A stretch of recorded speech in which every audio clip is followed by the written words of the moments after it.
Sing, rejoice, daughter of Zion, for I am coming to dwell in the middle of you. 'Tis the Lord who speaks. There's a couple of things, just thoughts in my head. The tradition is that when Joachim and Anna brought Mary to the temple and presented her to the Lord, that she stayed for some time in the temple, even that she was brought up in the temple. And the temple, as you know, is the dwelling place of God. So Mary entered from childhood into the dwelling place of God, living in the temple. And she herself became the dwelling place of God, living in the temple, where he lived in her as the temple of the Holy Spirit, the temple of the Lord.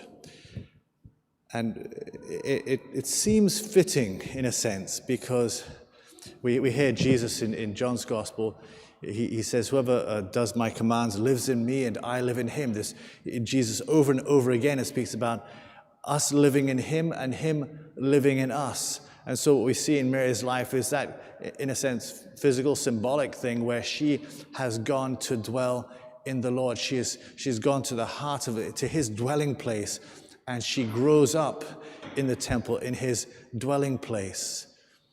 So she already is living in him from childhood, and he eventually, in a physical way, lives in her, and he comes forth. So in this text, he speaks about, I'm going to dwell in the middle of you. So she's gone to dwell in the middle of him, and the Lord, as Mary immerses herself in the Lord, he dwells in the middle of her. This is what he desires to do with us. He desires to dwell in us, and not just to dwell in the midst of us, but